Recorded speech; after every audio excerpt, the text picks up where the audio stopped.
Hello, BasketNews fans. Welcome to the inaugural podcast of Hoops Journeymen. And I'm Mindaugas Gobikas, and I'm also joined by my friend and co-host of the show, Manny Alvarez. Manny, how you doing today? I'm doing pretty good. I was going to say good evening, but it's good morning over there on the next day over here. It's still night, but I'm doing pretty good. Very hot over here. I don't know how it is over there, but how you doing, man? Yeah, so, right, let's clarify things. Manny is all the way in beautiful California where it's hot and it's night, and I'm all over. I'm back in Lithuania, not as beautiful as California, I guess, but it's still nice, and it's early morning here. So we are getting to hot weathers actually, but now is okay. Plus, I'm in air conditioned studio of BasketNews office, which is always nice and cool. So I'm good to go. Lucky. Yeah, it's. I think the only time I went in Lithuania, I ended up getting a really bad cold because it was just really cold there last time I was there. But it's good to see you, man. Yeah, good to see you too. So yeah, let's start. And before we start, I want to introduce the idea of the podcast of Hoops Journeymen. We'll try to stay away from serious basketball stuff like analytics, strategy, player stats, etc., etc. Not that it's not important, but it's well covered by our colleagues on other podcasts on basketnews.com. So we will focus on more cultural things, popular things that are around basketball and the players. And we'll try also to present, since our locations are so different, we'll try to present differences between the American basketball culture and the European basketball culture. So, Manny, what do you look forward to most in our podcasts? This is a very unique a show. Where we talk about the culture. We're talking about cars, and I've always noticed that it's a lot of machismo. You know, where people want to say, "Well, I'm the man, and this is how I'm the man. I have these cars, the Lamborghini, the Maserati, the Ferrari." And they spend a little too much, and maybe we'll talk to our guest about that later. And so it's just very unique on what kind of cars they get, how much money they spend.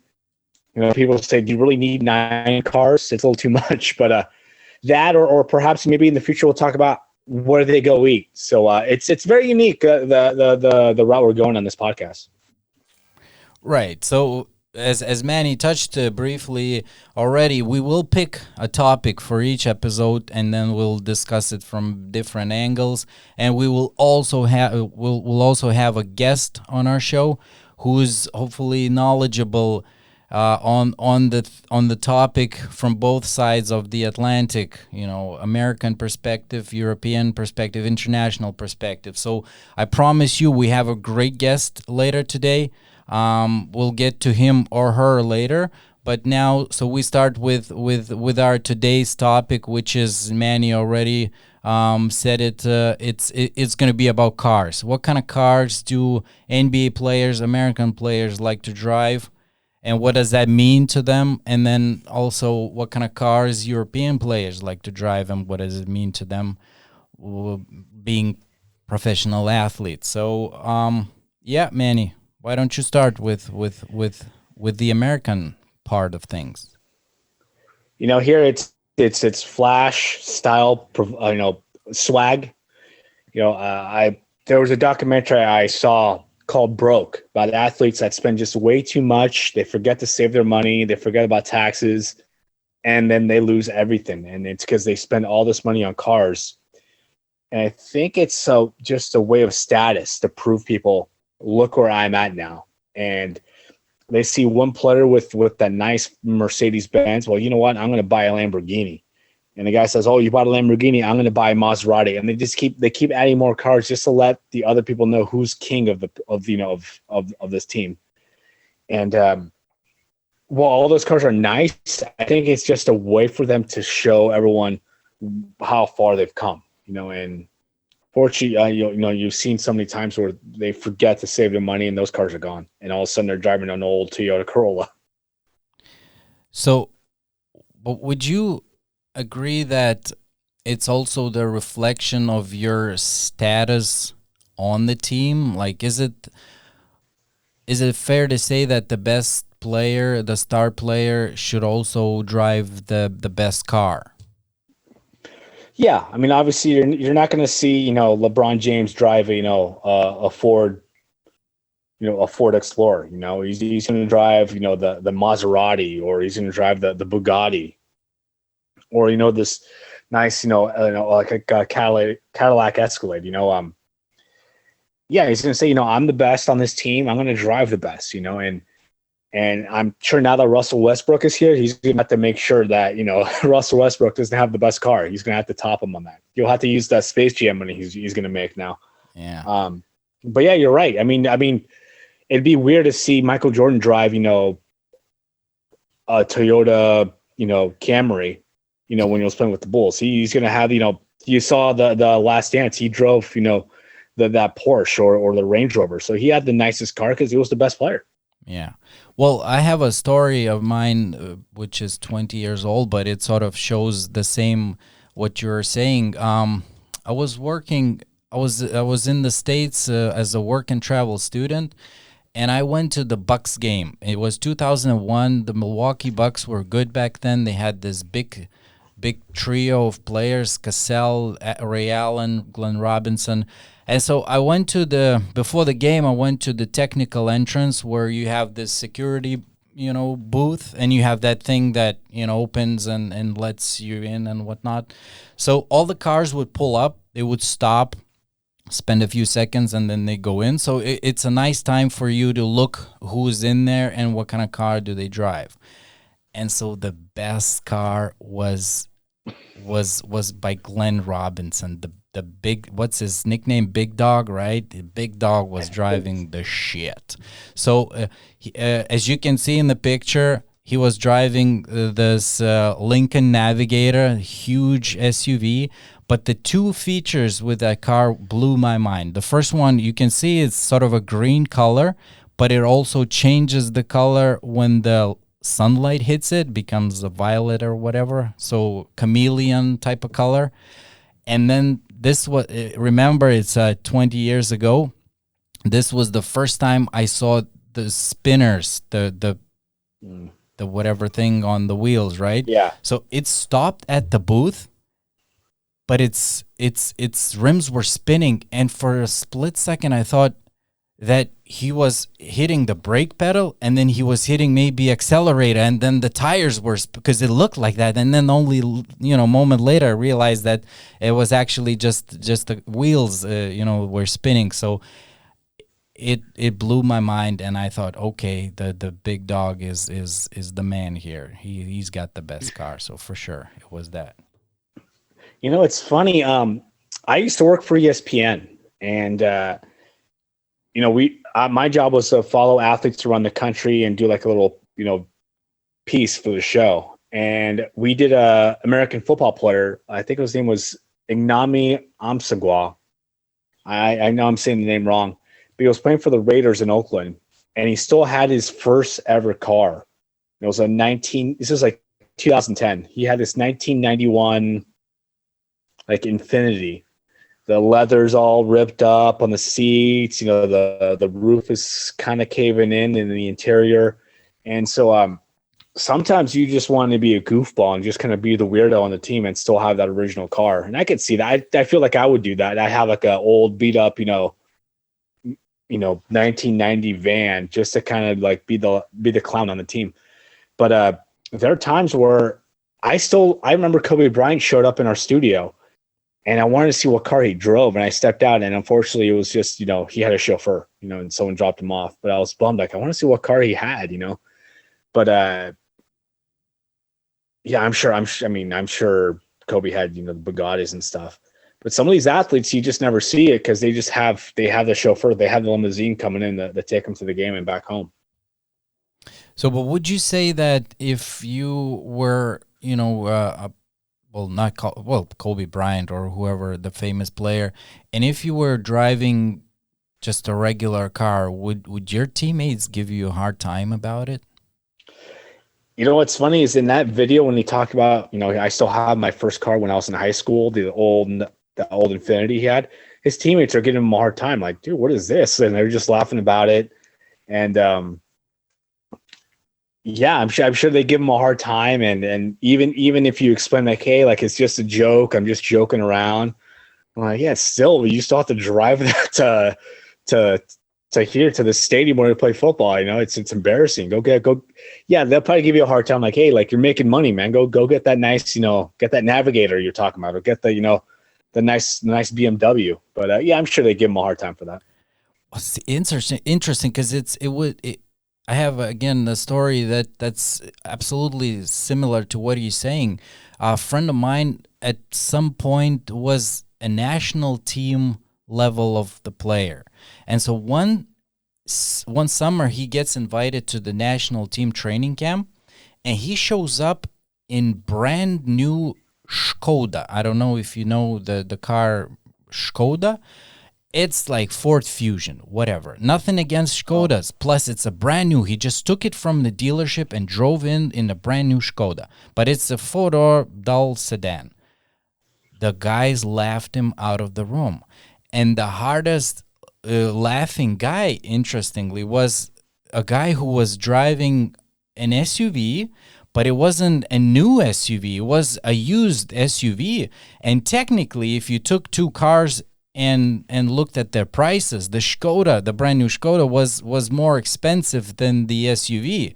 But since it's it's not as flashy model, then it's less acceptable by the basketball players. So yeah, I guess if you're just driving family car or minivan, God forbid, then you'll probably be in trouble with your teammates. Yeah, I'm looking at Skoda. It looks like a Kia Optima and a Volkswagen had a child. Right. Oh, Yeah. had a child. Actually, it's a child of Volkswagen. It's a Czech Republican company which was bought by Volkswagen, and it's all Volkswagen inside. But yeah, you have a good eye. Yeah. Yeah.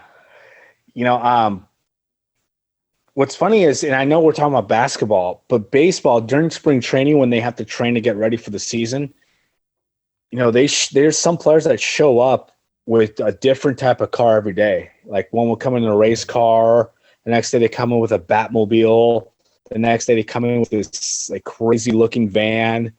And so it's just very interesting. I think it's to the point where that's become a theme where like, let's see what these athletes are driving every day for spring training. And I'm kind of surprised they don't do that for basketball or the NFL. When they get ready for training and when they get ready for the game, the camera's not at the cars. We don't see that enough. We normally see, Steph Curry walking into the arena and they want to know what they're wearing. I think they're more looking at like what they wear. And I kind of want to see them pull up, so I'm hoping maybe one day they kind of turn the camera outside the arena to see what car they drove in that day. Yeah, I absolutely agree with you. For me as a fan, it's always interesting. I mean, I don't know how about you, but I never, drove anything more exciting than the four-door sedan. So it's nice to look what others have and just to see some cool cars. So yeah, I would be down for it absolutely if they were broadcasting more who drives what and whatnot. So yeah. And it would. I will say. I'm sorry. That. Go ahead. Sorry about that. I will say. I know that we say that these athletes have 6 cars, and you think, why do you need 6 cars? You just need really 2. But then I think, like, well, if I was an athlete making $20 million a year, I probably would end up falling for that and buying 6 cars because it seemed like I need those 2 nice, like, classic cars from the 50s. I need the Bugatti. I need the BMW. I need this, I need another old, Mercedes from the 70s. And I'm thinking, I'd be the same person. I'd buy all these nice cars, these old cars, and I'd probably go overboard. Yeah, I can see that happening too. So, and then if they start showing that, I think it would also maybe ignite the competition in that department as well. So one day, there's a guy who wins this broadcast of cars. Then okay, the next day the others need to step up, right, and then drive something more fancier. Yeah, I'm sure if LeBron James is seeing Kevin Durant pull up in this Maserati, he's thinking, oh, okay, I got to step up. And then the next day you see LeBron James show up in a Bugatti. It's like, okay, game on. Like, who's next? Like, go see Steph Curry. Let's go see what Giannis is going to drive. So I think it'd be more of interesting who would have the better car. Yeah. Do you think American athletes are into car racing themselves, not watching, but actually driving a fast car and maybe racing and whatnot? Hopefully no one takes it the wrong way. Sadly, yes. And I say sadly because I remember when I was, I think I was 14 or 15 years old, the Charlotte Hornets had finished practice. Bobby Phillips, right? Yeah. Bobby Phillips and David Wesley decided to go have a little race, and Bobby Phillips lost control of his car and died.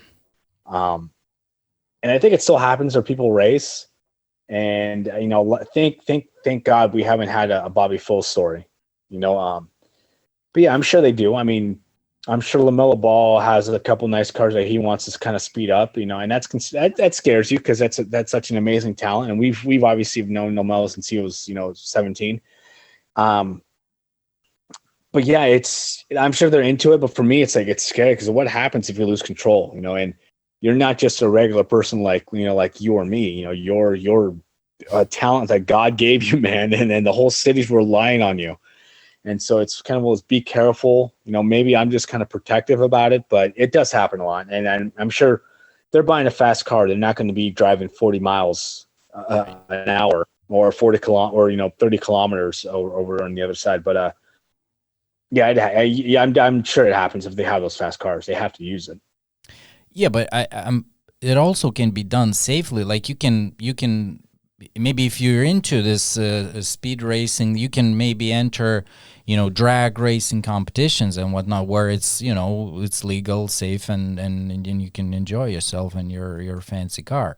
Because the reason I asked you is we have a player in Lithuania who is really into car racing, and actually a month ago we had really big auto event, and there were drag races as well. So he was participating there. He has a really nice car. He also upgraded it big time, spent a lot of money on it, and he does this sort of professionally, really good speed drag racer. So it could be again done if you're into that and if you have money, obviously to do it, because it's an expensive hobby, obviously. Very much so. I'm not much of a speed racer, so I'm more of how the car looks and how beautiful it is. But I'm sure, like I said, if I had that $20 million contract, I'd drive the slowest Bugatti in the world. Slowest? The slow. Yeah, I'd be following the law. The police won't be looking for me. All right. Okay, so let's then move on to the European side. And here, before we start talking about any potential similarities or differences, I want to emphasize three things. That first of all, players in Europe, they are making less money than they are in the NBA. I just looked at the NBA's average salary I found it for 2019. It's $8.3 million. So that's the average. So in EuroLeague, they obviously they don't publish their salary data, but I asked my colleagues who are well connected with the clubs and know the situation. So the salaries range, from 200,000-400,000 all the way up to million and a half. So there you go. It's a big difference. No one's making millions of dollars. So obviously the car choices have to be substantially different. Then second is there's big migration, the migration factor in Europe, where you have American most foreign players that play in Europe, they come from America. And again, it doesn't make sense for someone to fly from the United States, play here for several months, and buy a car for that period of time, right? And then knowing that, okay, after the year I'm going back home, and then what? Do I take the car with me and whatnot. So it just doesn't make sense from that perspective.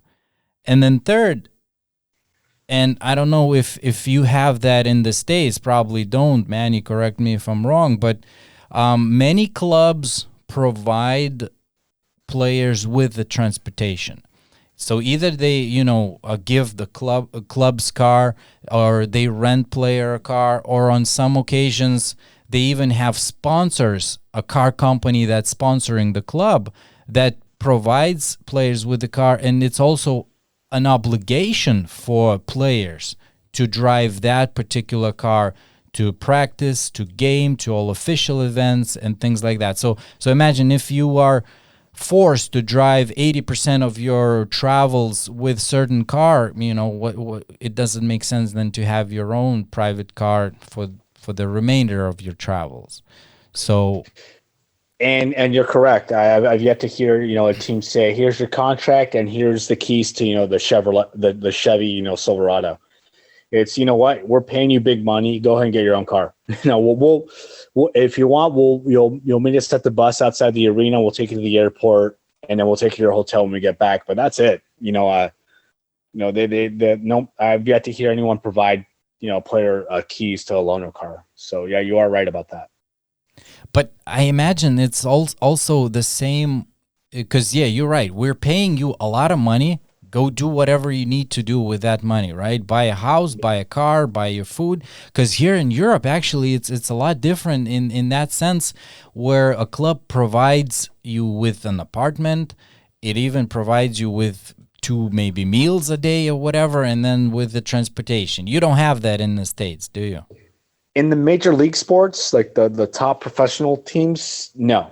The minor league sports, like in the NBA, the G League, or in baseball, they have the minor leagues. They provide food because those athletes don't make that much money. Like once you make it to the big leagues, like the NBA, that's when you start making your millions. But before that, they provide the meals and they travel to the hotels. But even then, they don't provide cars for those people trying to fight their way to the professional league.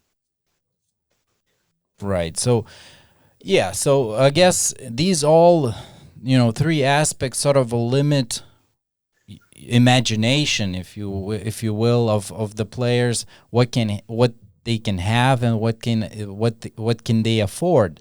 And so I think the auto park in Europe is definitely much different from what it is in the States. I haven't heard stories of someone having 2-3 cars in their garage. It's I don't think it's possible. Have you heard any European stories about someone? European, I mean, I assume maybe a few players would have that. That's because I'm over here in the States where, especially where I live outside of Los Angeles in Orange County, where the rich people, I don't live in a rich area, but there's certain areas where Kobe Bryant lived, or where the other athletes by the beach, where they have a garage, like a 5-car garage, or, the first level of the house is just a garage. I assume maybe there has to be a few players that have that, but that's because I'm so used to seeing it when you drive around and see these nice houses.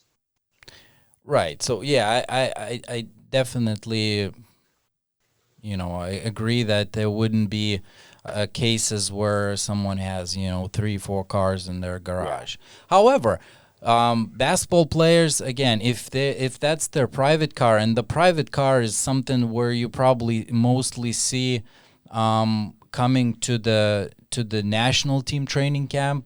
On the first day, it's a big media event when all the players show up to the training camp. We see what they drive, and there you can see that it's still that certain level. No one's driving that family car. No one's driving a 2-door whatever thing, unless it's a sports car. So yeah, it's mostly SUVs, mostly luxurious cars, or some sports cars, like I think someone Chevy Camaro was also there, which is obviously acceptable for those standards. And I'm kind of curious about the European players coming into America and playing basketball. Like a Luka Doncic or a Dirk Nowitzki, or last week the draft you had a Lithuanian player, so Rokas. I'm going to butcher this name, Jokubaitis. Okay, yeah, Am I right on that? no, you butchered it. All right, but Yeah. I'll let you get off from this one. So yeah, it's not Joe, it's Jokubaitis. Yes. Jokubaitis. Okay. Yeah, you're good now. All right. It's all right. It's been a while since I made pronunciations, but I'm wondering how the lifestyle is going to be for him. I think he's with the Knicks now, Correct. or Oklahoma City. I'm not quite sure. There was a trade there. The Knicks, yeah. And I'm kind of curious how his lifestyle is going to be when he gets here. He goes from Lithuania to America, where it's, like I said, machismo. Oh, you got that car? I'm going to buy this car. Like, what now? Like, oh, you bought that car? Is he going to be part of that, or is he just kind of just keep straight? Like, you know what? I'm going to buy a good car, not a nice car, a good car, and save my money, and then have that money when I get back to Lithuania when the season's over. It's a good question, and we will see. But knowing Rokas a little bit, I'm gonna bet that he's gonna stay away from him. He's a smart kid, plans his future accordingly. So I think he'll go with some practical solution. I bet on that. But yeah, let's see how Rokas does when because he'll be playing in the summer league in Vegas. And then depends on how he's showing there. We'll see if he comes to the NBA or stays in Europe. And not only that, but if he's going to be playing with New York, and we'll see if he's going to be with New York or in the G League. But New York, you don't really need a car. It's way too crowded in that area. So I mean, we'll see what he gets. Maybe Mercedes, and that's it. And that's all. And I'm kind of curious how Luka's doing in Dallas, where it's not crowded like New York. Has he become that guy where he has these like 4 nice cars, or is he just I'm just going to buy like one BMW and then I'll save the rest? So kind of curious about that. Well, let's use this moment to ask our fans, like, if you know what Luka's driving, drop a comment below and drop a picture below so we could see what Luka's driving, and then we'll go from there. But yeah, it's interesting to think how those European players adapt to the American culture once they come here, and obviously with the pressure, obviously with the teammates and different culture and things like that. So a friend of mine, Linas Kleiza, he played for the Denver Nuggets. So he was back then he was driving BMW X5. So it's it's a fancy SUV, but nothing outrageous. But obviously he was on the rookie contract while there, so nothing too outrageous. But definitely not the simple car that you would get in trouble with your teammates. And I looked at it. I think he'll be playing in upstate New York. Nothing classy about upstate New York, so maybe he won't spend it, but we'll find out. I mean, I it's something that just came up in my mind. Like, I wonder how like European players adapt, or maybe players from Africa or China, how they adapt to this little American competition of who's the better, who's more manlier when it comes to cars. Maybe they think it's funny. Maybe he'll look at him like, this is kind of funny. You guys just do this, Right, because, I mean, what's the rookie scale contract for the second-round draft pick? Is it well, let's say it's $500,000 for a year, so it's pre-taxes. So what do you cash in is what, 250, 300,000, and then if we're talking about buying a car that's $60,000, then it's what, 1/5 of your pay. I guess for some people it would be a lot. For some people it would be they wouldn't think it was a lot. So yeah, it depends on the person. Exactly.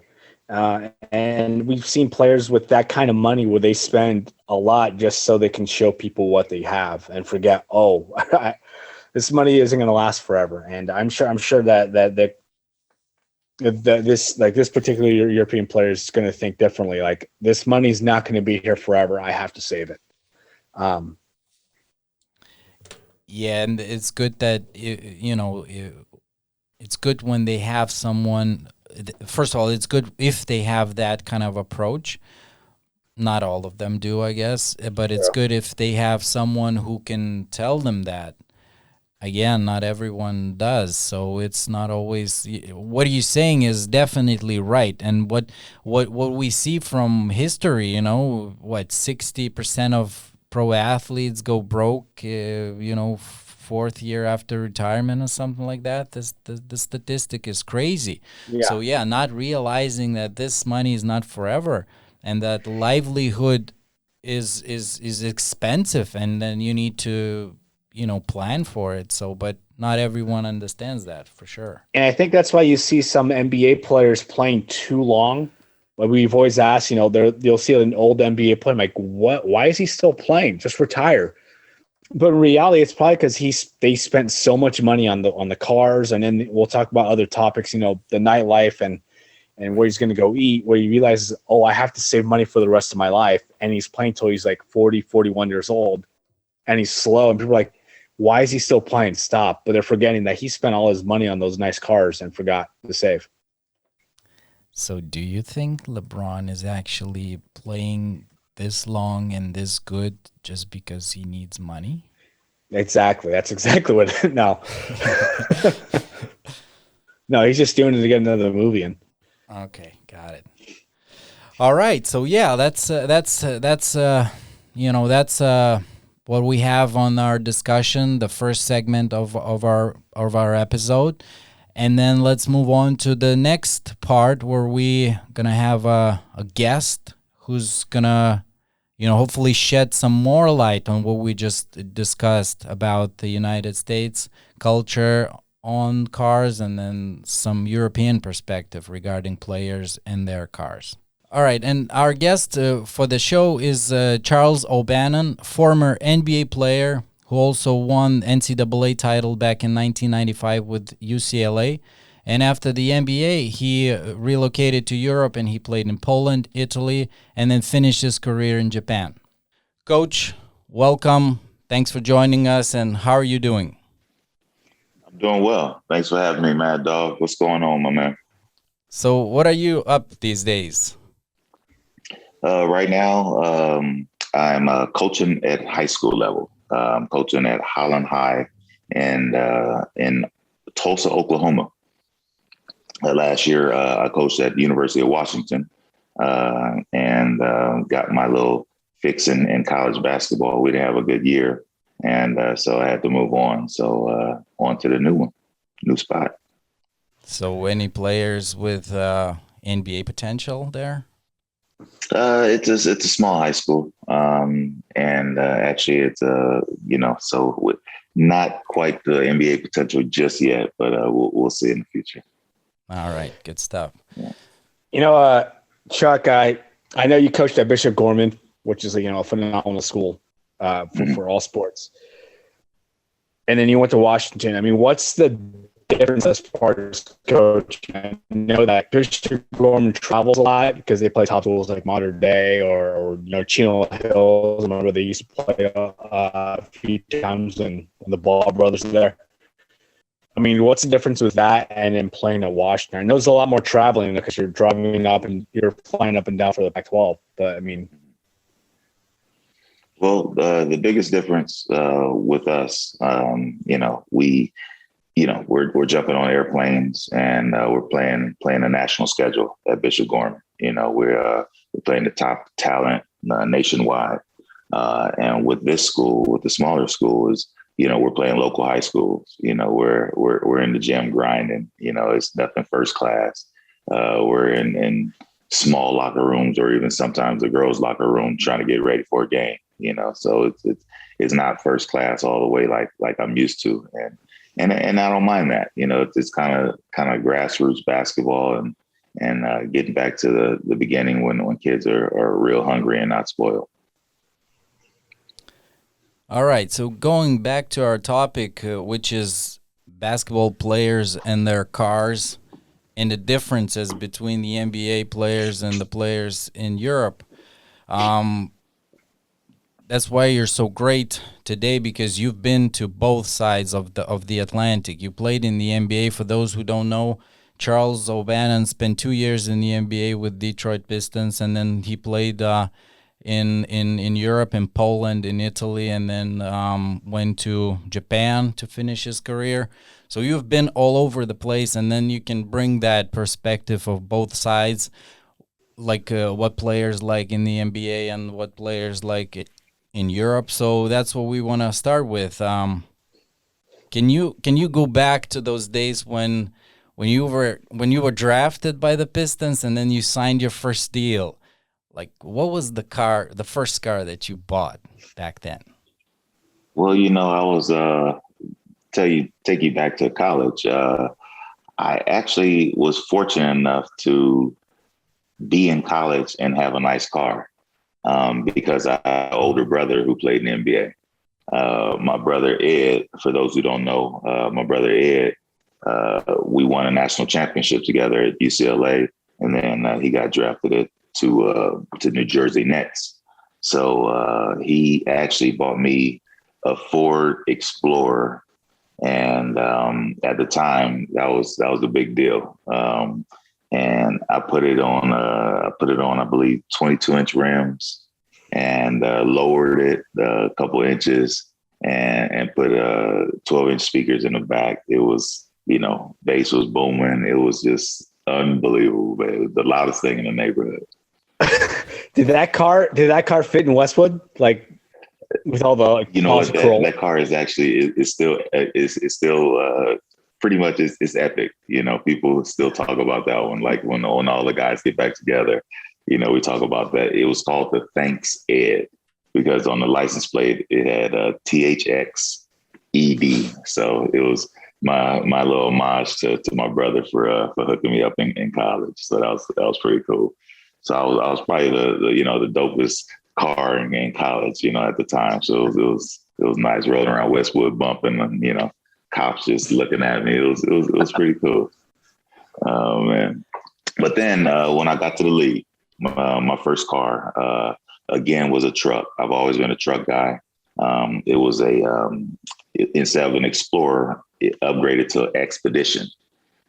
So back then, it was all about the trucks and the big speakers and the big rims, and I had a Ford Expedition was the first truck that I got when I got my NBA check. Cool. So would you say, is it like predetermined for these high level athletes to have certain level of car? If you don't, then your teammates would give you a hard time for driving some kind of piece of shit sedan or whatever. Right. It's all about image, I guess, and when you're coming up and that's kind of the thing that's ingrained into your head is that, I want to, when I get to league, I'm going to spend money and get it this, and I'm going to get that.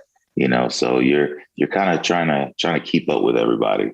And when you're on a rookie contract, that's not a good idea, because these guys are multimillionaires and you're just getting your first check, so it's not a good idea to try and do what the older guys did, It's more of like a machismo, I think I saw a 30 for 30 documentary called Broke, where athletes are just trying to top each other. Well, you got the Mercedes, I'm going to get the Bentley. You got the Bentley, I'm going to get the Lamborghini. And they forget that money's not forever. So definitely not, and I wish I did have that problem, and could compete with some of those guys, but I couldn't keep up with that.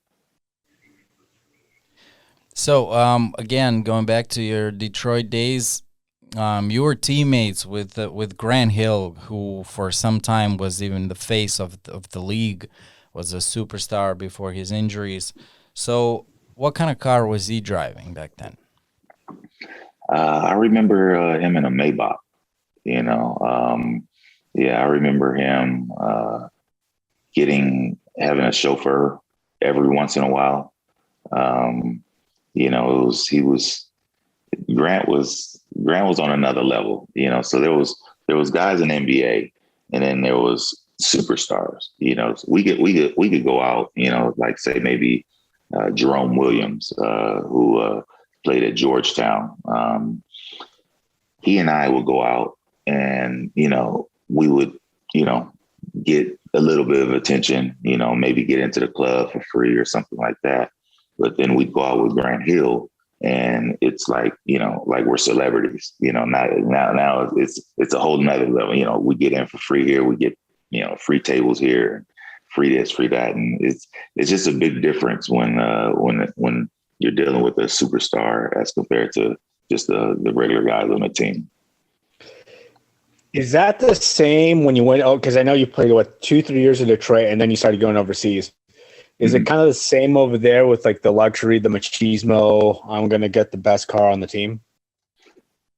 Big difference. My first time away from the NBA, I went to Poland, and I went from all my teammates having Mercedes and BMWs and sports cars and big SUVs to now everyone driving a little the little European cars, the stick shifts and,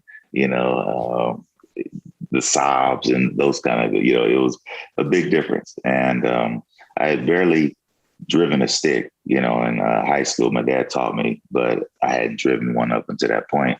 And I got to Europe, and it was a struggle the first week, stalling a few lights and everything. And but I got the hang of it real quick. But yeah, that's the biggest difference. It's a lot of style and a lot of machismo, that guys display in the NBA, and in Europe is, it's to business, at least in my experience, guys were just, it's all about business. You get the car that the team gives you, and, you make do.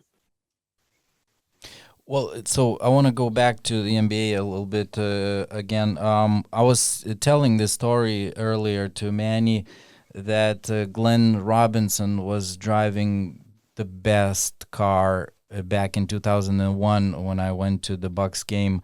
So I was wondering, and it's sort of what you just said about Grant Hill.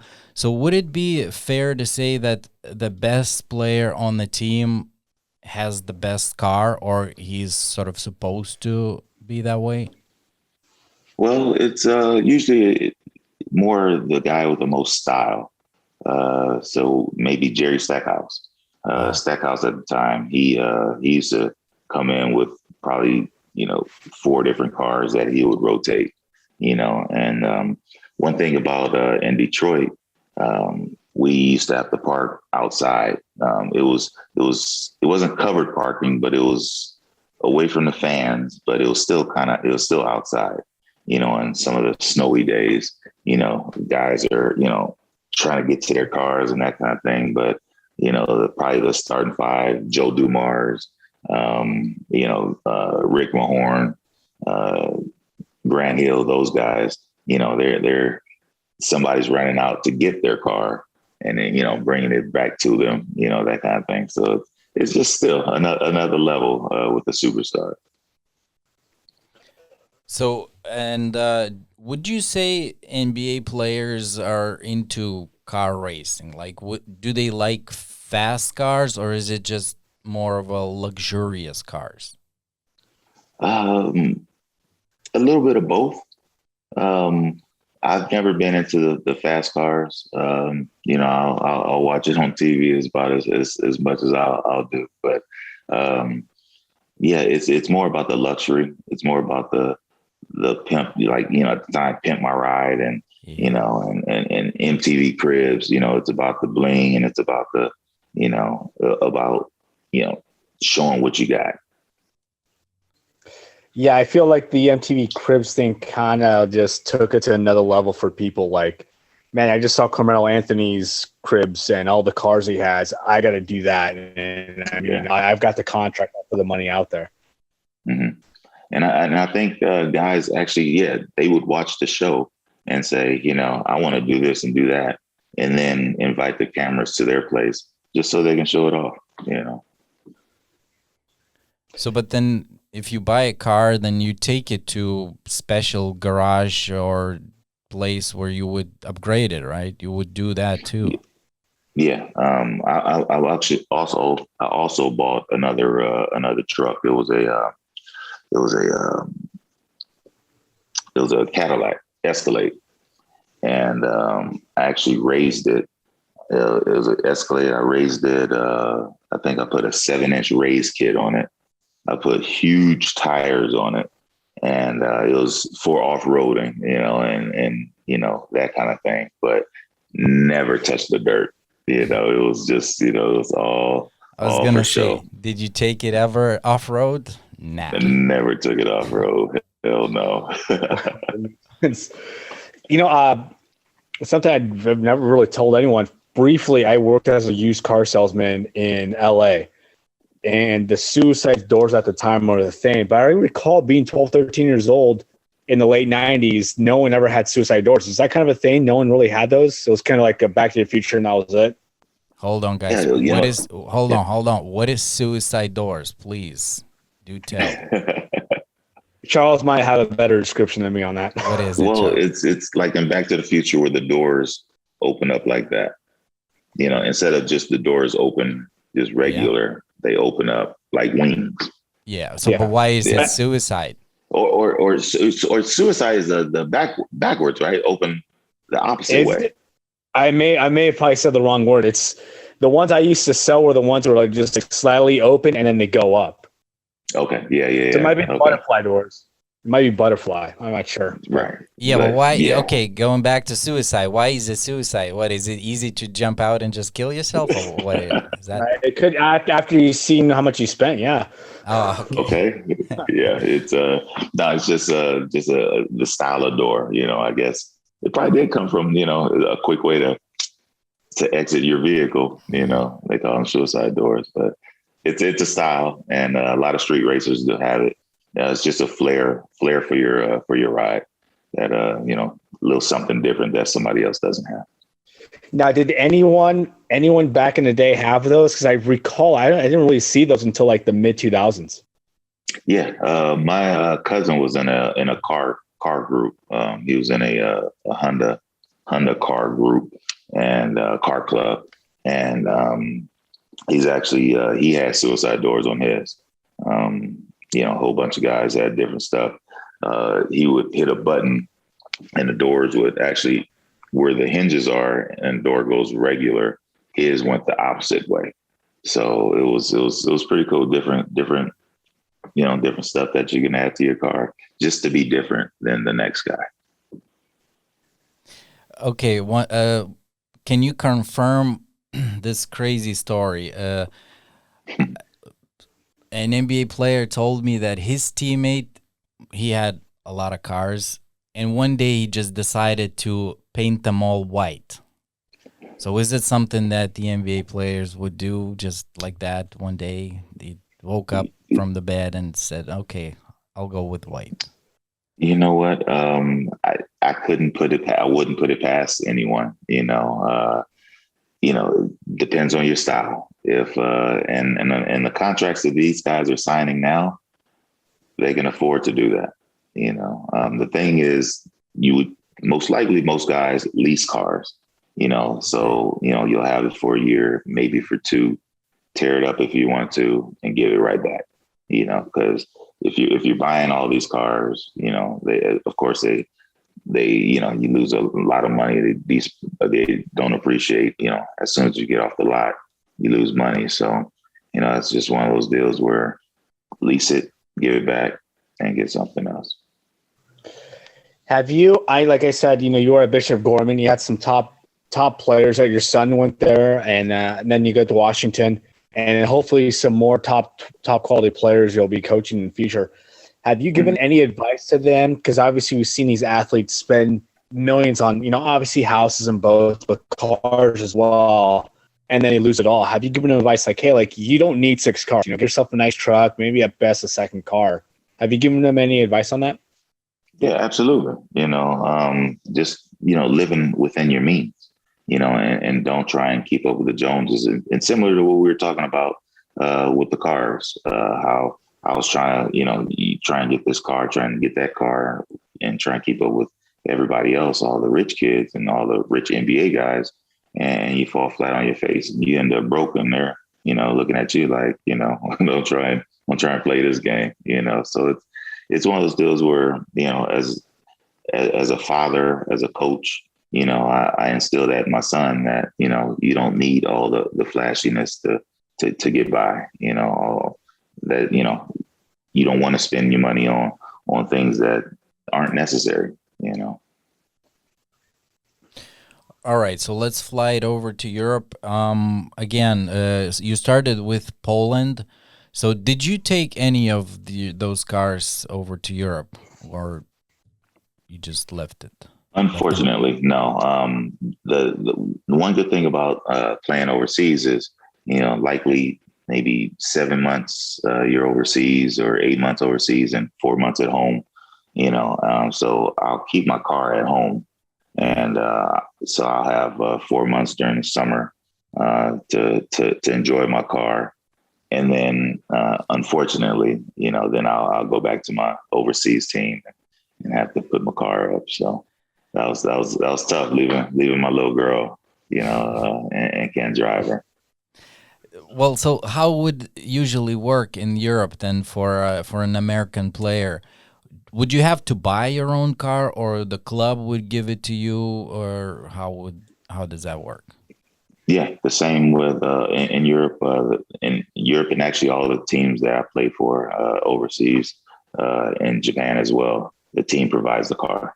You have to get an international driver's license, and then you're welcome to drive.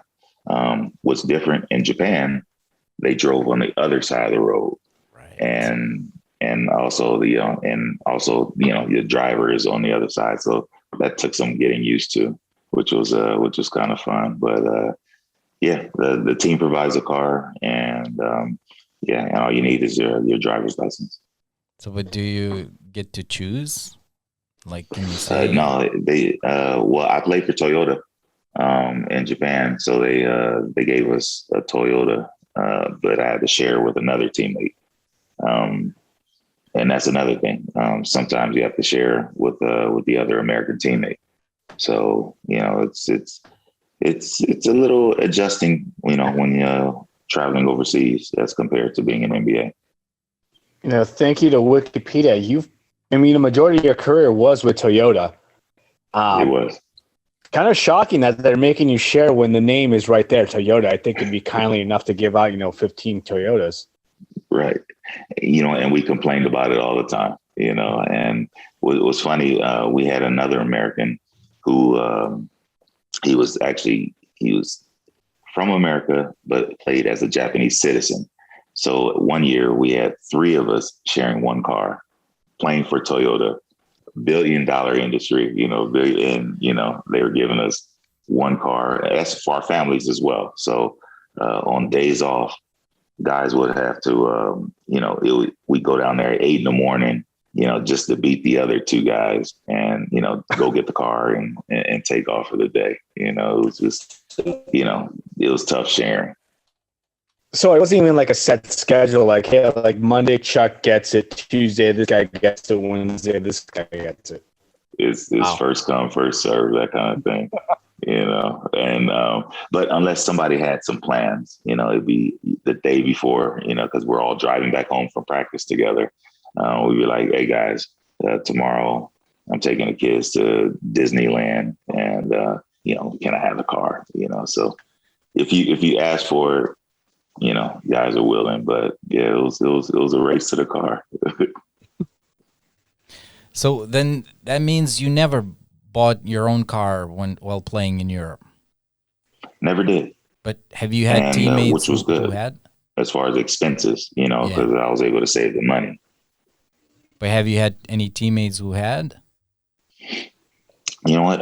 When I was in Italy, Tyus Edney, I played with Tyus Edney, and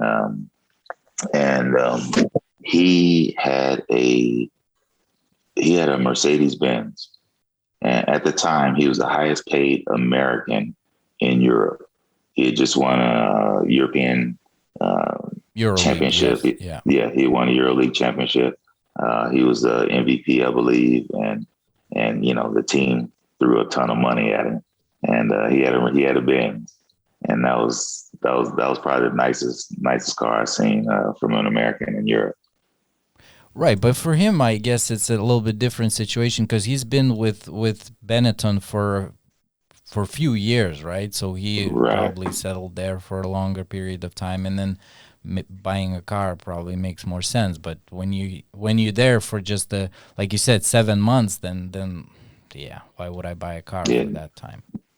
Yeah, it doesn't make much sense. Yeah, for sure. And that's the thing with Americans.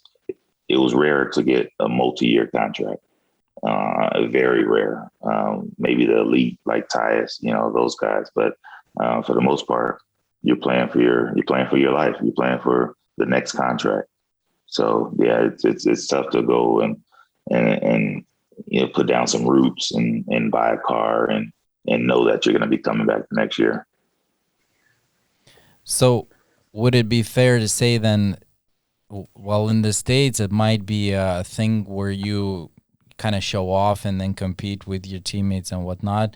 It all goes out the window when you get to Europe, like in terms of having a car, flashy car or whatever. Yeah, it does. In my experiences, because guys they pretty much save it for when they get home. When they get back to the States, because it's about business. It's more, I don't know. It's just a different mindset. It's, because your mindset is not flashy and your mindset is to get this money, win a championship and get home, and most of the times you're not in a place for, consecutive years. So it's really not a big deal or not a big idea to have your own stuff like that. I was thinking, so in Japan, I've never been to Japan, but I imagine the place is packed, just so little space and so many people. So were you maybe taking public transportation while in Japan, or was it only car? What's crazy is our road trips were on the Shinkansen, which is the bullet train. And so we would travel, living in Tokyo, which is central in Japan. We would travel to the north, to the mountains, which is Hokkaido, or we'd travel to the south, maybe Osaka or Nagoya, and we'd take the bullet train. So it could be 2 hours, 4 hours, and, you would walk to the train station, a local train, and take the local train. And I'm talking about with your bags, and you're packed in with hundreds of people, and everyone is, right here because, we're 6'6" and above, so everyone's heads are down here, but we're packed on trains just to get to the Shinkansen. So you might be on a local train for a half hour, and then with your bags and everything, and then you get to the Shinkansen, and then you might have a 3-hour trip to Osaka. So that's a basic trip, in your league. And when I played in Japan, you only played the Japanese countries. So we would never go to China or the Philippines or anything like that. So we just travel in and around Japan. Cool. The one year they had the JBA league, the winner got a car. It was a nice Cadillac. I mean, you want to go to Europe with the winning coach, Doyle Baltasar. Right. Was the car you guys saw like that'd be pretty nice to have, but was it just like, look, I'm just trying to win the championship? You know what? We wanted a car, to win the Triple B championship and get a car, man. That would have been the move right there. But I ended up hearing that, some of the guys had a chance of taking cash or the car. And for myself, I would probably take the car, and roll it for a year, enjoy it, and then give it back. Or it's just a 1-year lease. Guys didn't get to keep it. So, do what you want with it. Well, can we go back to your college days as well? So you said, your brother bought you your first car, and he was obviously the superstar back then. So there are these stories of college athletes who are supposed to be amateurs, not earning any money and things like that, but we also hear that they are probably making something under the table. And from hearing from you that your brother bought you a nice truck, so where did he get that? Can you share us?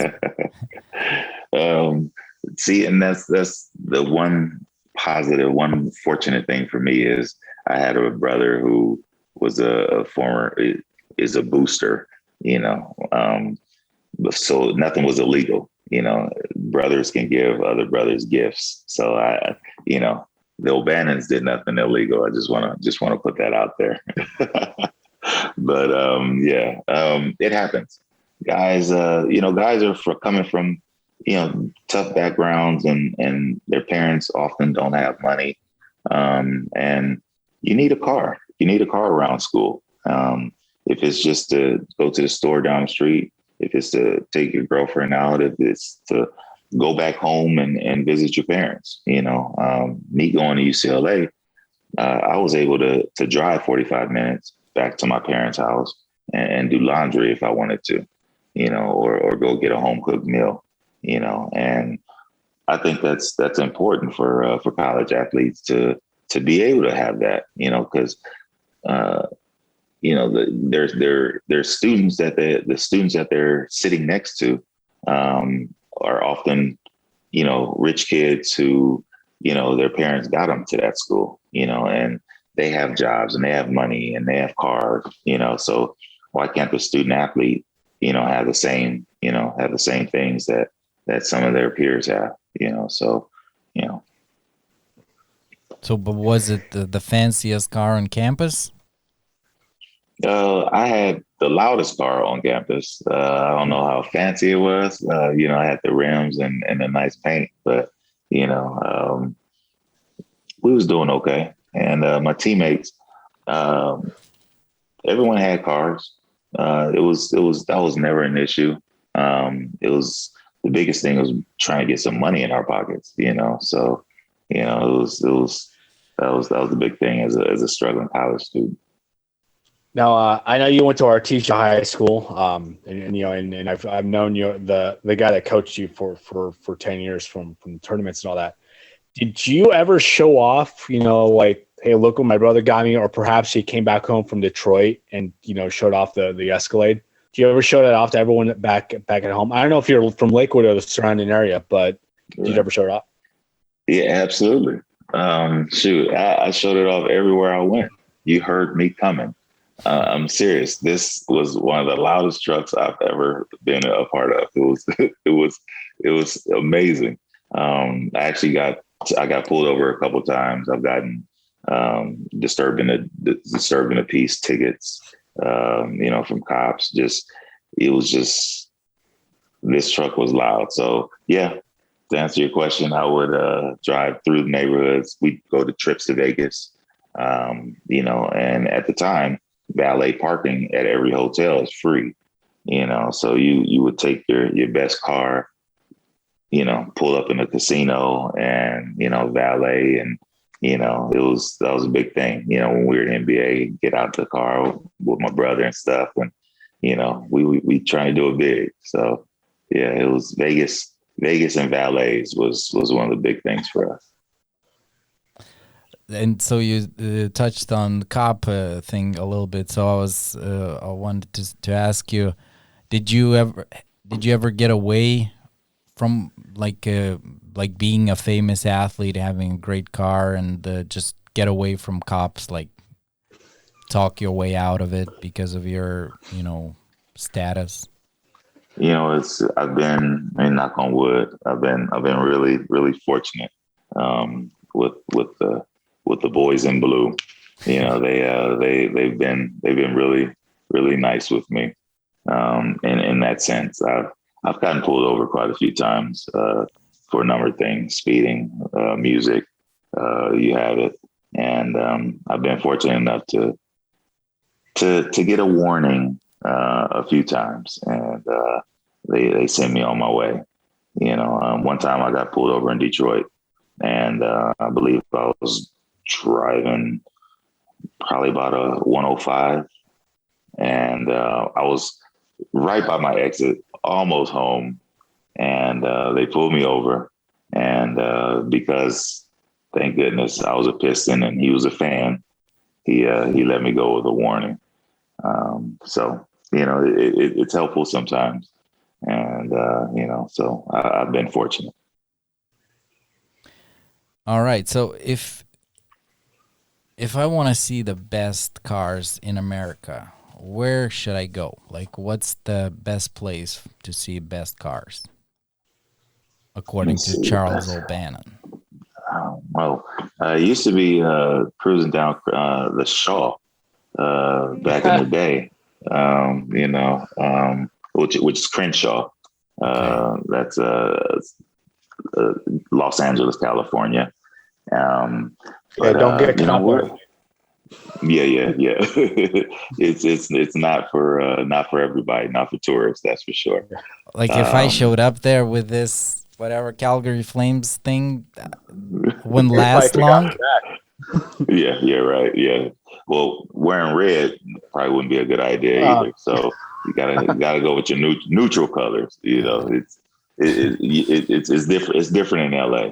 You don't know which neighborhood you're passing through. So you could be in the Blood neighborhood, Crip neighborhood, you know, Latino neighborhood. So yeah, you gotta be careful wherever you're at. But what if I just say, hey guys, I'm here for cars only? Like, right. That's the problem. That wouldn't work. Yeah, right. Yeah.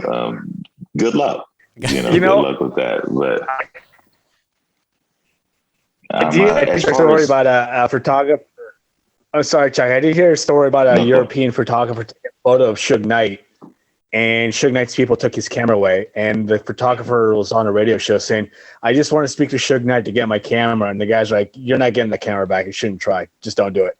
And the guy didn't understand why he shouldn't. Like, no, you don't know who Suge Knight is. But yeah, it's a different area. There's levels. There's levels to this for sure. You know, but as far as where you can go for cars, I don't know. If you stopped in LA, that's a good question. I don't know. I honestly couldn't tell you. Okay. All right. Well, that's it from our side. So I guess thank you, Charles, for joining us. Thank you for staying up so late. But you look sharp. You look good. It was great to catching up with you, and let's stay in touch. And best of luck to you, I guess. Right. All right. I appreciate you. Thanks for having me. Mad Dog, always a pleasure. Manny, great seeing you, my man. Absolutely, Chuck. Great seeing you, man. So, I think we had a nice conversation. Manny, what are your final thoughts? You know, I'm sure that's not the conversation Charles O'Bannon was expecting. You know, when we have a former professional basketball player who's coached, he's probably thinking we're going to talk about basketball. So I'm sure the topic of cars was a curveball to him, but he did a great job, explaining, the cars he had when he played with Detroit, and basically when an American athlete goes overseas, he's not really going to buy a car because he's only going to be there for such little time, which you explained in the beginning of the opening segment. With the exception of those big names like Ty Setney, who's got the big money out there in Italy. He talked about that nice, Ford Explorer he had when he went into UCLA because his big brother was in the NBA and he had that money, so he got his little brother a nice car. And going back to the neighborhood he grew up in Lakewood, California, to show off his friends the nice car he had, or the nice cars he had when he bought himself, when with the money he got in Detroit.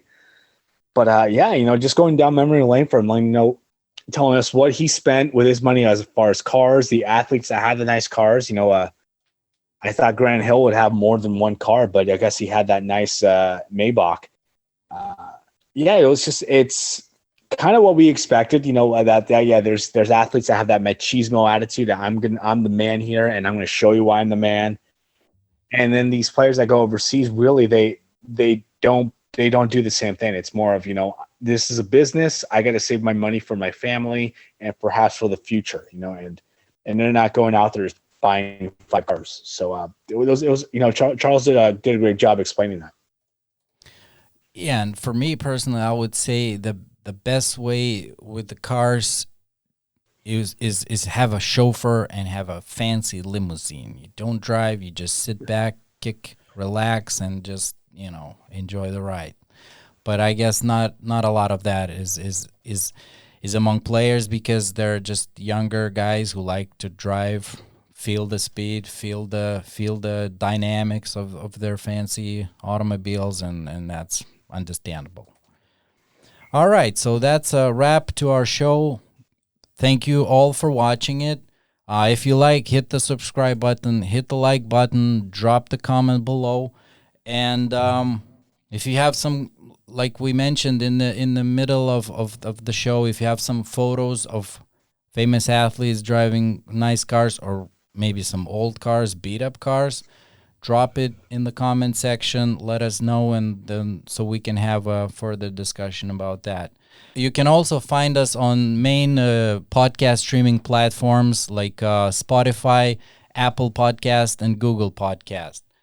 So for now, thank you again for watching, and until next time, Hoops Journeymen are off and running.